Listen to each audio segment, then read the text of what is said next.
अखाड़ा में आज सबसे पहले बात खालिस्तान के खात्मे का काउंटडाउन क्या शुरू हो चुका है। बहुत बड़ी बात है, इस पर पूरी तरह फोकस बनाए रखेंगे। खालिस्तानी आतंकी का समर्थन कर कनाडा के प्रधानमंत्री जस्टिन ट्रूडो बुरी तरह फंस गए हैं। दुनिया भर में भारत के एक्शन का समर्थन हो रहा है तो कनाडा बिल्कुल अलग थलग पड़ता जा रहा है।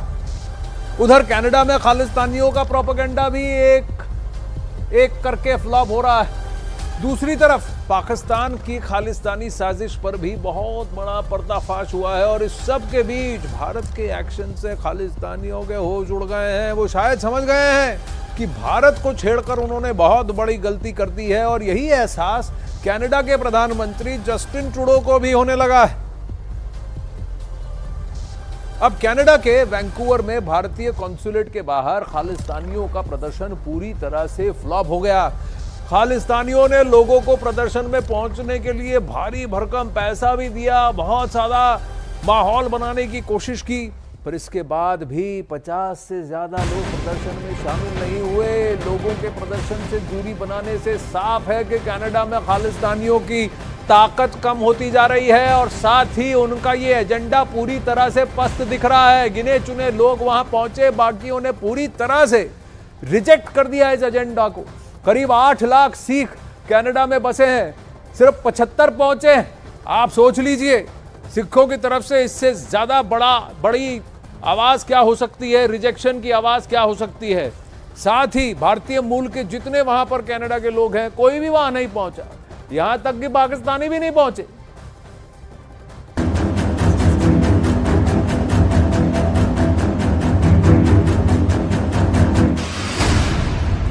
कनाडा में खालिस्तानियों का मंसूबा नाकाम।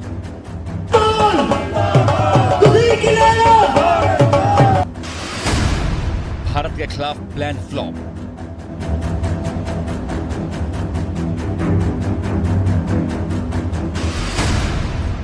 कनाडा में खालिस्तानियों का फ्लॉप शो। ये कनाडा के वैंकूवर की तस्वीरें हैं, जहां भारत के खिलाफ प्लान को अंजाम देने के लिए खालिस्तानी समर्थकों ने एड़ी चोटी एक कर दी थी। सोशल मीडिया से लेकर शहर के चौक चौराहों पर समर्थन जुटाने के लिए पानी की तरह पैसे बहाए गए। लेकिन वैंकूवर में भारत के खिलाफ खालिस्तानियों का प्लान कैसे फ्लॉप हुआ, अब जरा वो भी देखिए। खालिस्तानियों ने कनाडा के वैंकूवर में भारतीय कॉन्सुलेट के बाहर भारत के खिलाफ बड़ा प्रोटेस्ट बुलाया था, लेकिन इस प्रोटेस्ट में कितने खालिस्तानी समर्थक पहुंचे वो भी देख लीजिए। सारे तामझाम के बावजूद इंडियन कॉन्सुलेट की बिल्डिंग के सामने खालिस्तानी समर्थक प्रदर्शन के लिए मुश्किल से 30 समर्थक भी जुटा नहीं पाए और प्रोटेस्ट का ये प्लान पूरी तरीके से फेल हो गया। इस प्रोटेस्ट के लिए खालिस्तानियों ने बड़ी तैयारी की थी। वैंकूवर में भारतीय कॉन्सुलेट के बाहर इस प्रोटेस्ट को लेकर कड़ी सुरक्षा लगाई गई थी, लेकिन मुट्ठी भर खालिस्तानी समर्थकों के पहुंचने पर पूरा प्रदर्शन फ्लॉप हो गया। अब जरा ये देखिए कि कनाडा में भारत के खिलाफ खालिस्तानियों को भड़काने के लिए पाकिस्तान की ओर से कैसे प्लान बनाया गया था। भारत के खिलाफ खालिस्तानियों को भड़काने के लिए पाकिस्तान से 30 से ज्यादा सोशल मीडिया के प्लेटफॉर्म का इस्तेमाल हो रहा है। पूरी दुनिया में सोशल मीडिया के 30 से ज्यादा प्लेटफॉर्म के जरिए माहौल खराब करने की कोशिश कर रही है पाकिस्तान की खुफिया एजेंसी ISI। सोशल मीडिया पर इन तमाम प्लेटफॉर्म पर एजेंडा पाकिस्तान से चल रहा है। भारतीय एजेंसियां 30 से ज्यादा सोशल मीडिया प्लेटफॉर्म पर नजर रख रही हैं। कनाडा में बैठे खालिस्तानी समर्थक और आतंकी भारत के खिलाफ इस प्रदर्शन को पूरे कनाडा में रह रहे सिखों से जोड़कर दिखाने की कोशिश कर रहे हैं, लेकिन हकीकत यह है कि कनाडा के सिख समुदाय में के ग्रुप यानी मुट्ठी भर खालिस्तानी समर्थकों के खिलाफ गुस्सा है। कनाडा में कुल 250 गुरुद्वारे हैं, जिसमें सिर्फ 30 गुरुद्वारों में खालिस्तानी आतंकियों का दबदबा है। यानी कनाडा के गुरुद्वारों का खालिस्तानी आतंकियों को समर्थन का दावा पूरी तरीके से गलत है। यही नहीं, कनाडा में सिख समुदाय की कुल आबादी करीब 7.5 लाख है, लेकिन सूत्रों के मुताबिक कनाडा में खालिस्तान के समर्थकों की गिनती 10,000 से ज्यादा नहीं है। इनमें भी केवल 5,000 ऐसे हैं जो खालिस्तानी आतंकियों के कट्टर समर्थक हैं। मतलब ये कि कनाडा में ट्रूडो के समर्थन से खालिस्तानी आतंकी भारत के खिलाफ एजेंडा चलाने के लिए एड़ियां रगड़ रहे हैं, लेकिन न तो उन्हें कनाडा में सिख समुदाय का समर्थन मिल रहा है और न ही खालिस्तानियों के समर्थन में आया ISI का मंसूबा कामयाब हो रहा है।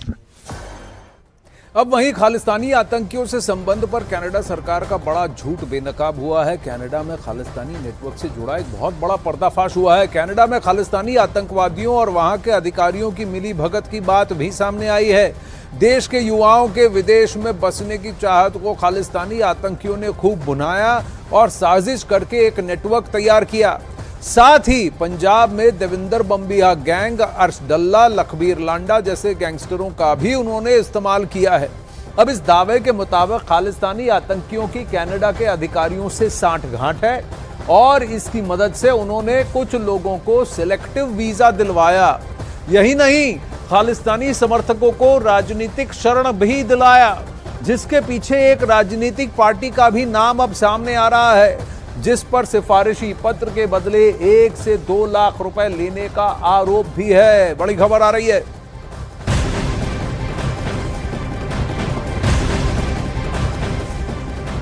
कनाडा में बैठे खालिस्तानी आतंकियों की फंडिंग पर बहुत बड़ा पर्दाफाश हुआ है और इसका पाकिस्तान कनेक्शन भी अब सामने आ रहा है। सूत्रों के मुताबिक ड्रोन के जरिए पंजाब में ड्रग सप्लाई होती है।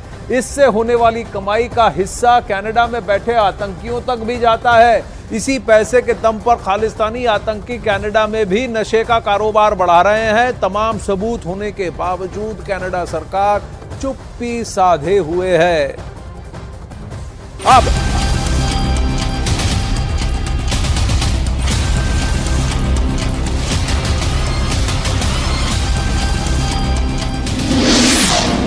खालिस्तानी आतंकियों पर बड़ा पर्दाफाश।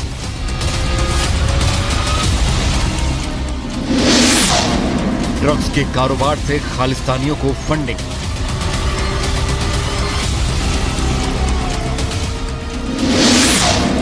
ड्रग्स के पैसों से आतंकी साजिश। खालिस्तानी आतंकियों के खिलाफ पंजाब से कनाडा तक जारी जांच में हर रोज नया पर्दाफाश हो रहा है। जांच के दौरान एक और नया और अब तक का सबसे बड़ा पर्दाफाश हुआ है। अब खालिस्तानी आतंकियों का ड्रग्स एंगल सामने आया है। विदेश में बैठे खालिस्तानी आतंकी और पाकिस्तानी खुफिया एजेंसी ISI के इशारे पर भारत में ड्रग्स का अरबों का कारोबार चला रहे हैं। इसके बाद जहर बेचकर कमाए इन पैसों को हवाला के जरिए विदेशों में भेजा जाता है, जहां से पंजाब और भारत के कोने कोने में माहौल खराब करने के लिए टेरर फंडिंग की जाती है।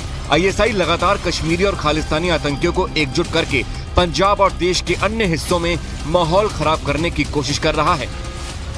पंजाब में ड्रोन के जरिए पाकिस्तान से बड़े पैमाने पर ड्रग्स पहुंचाए जाते हैं, जिसके बाद गैंगस्टर आतंकी गठजोड़ इसमें अहम भूमिका निभाता है।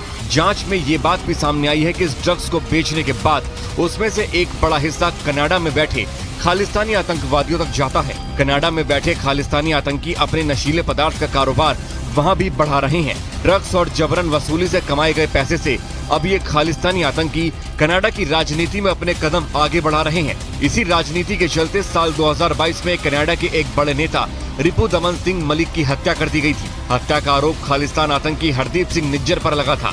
वहीं कनाडा सरकार ने तमाम सबूत होने के बावजूद हरदीप सिंह निज्जर के खिलाफ कोई कार्रवाई नहीं की थी। साल 2016 के बाद पंजाब में सिखों हिंदुओं की टारगेट किलिंग खालिस्तानी आतंकी हरदीप सिंह निज्जर और उसके सहयोगियों की करतूत थी। कनाडा में अपने बढ़ते दबदबे से उत्साहित आतंकवादी अपराधी गठजोड़ ने विदेश में मौजूद अल्पसंख्यक हिंदुओं को खुलेआम डराना और उनके मंदिरों को नुकसान पहुंचाना शुरू कर दिया। यही नहीं, कनाडा में हिंदुओं को देश छोड़ने की धमकी दी जा रही है। हिंदुओं पर हो रहे अत्याचार पर कनाडा सरकार की ये चुप्पी बताती है कि मानवाधिकार को नापने के लिए उसके दो अलग अलग पैमाने हैं। जहां पंजाब में छोटे छोटे मुद्दों पर भी कनाडा सरकार मजबूती के साथ आवाज उठाता है, तो वहीं कनाडा में चल रहे आतंकवादी आपराधिक गठजोड़ पर उसकी चुप्पी बहुत सारे सवाल खड़े करती है।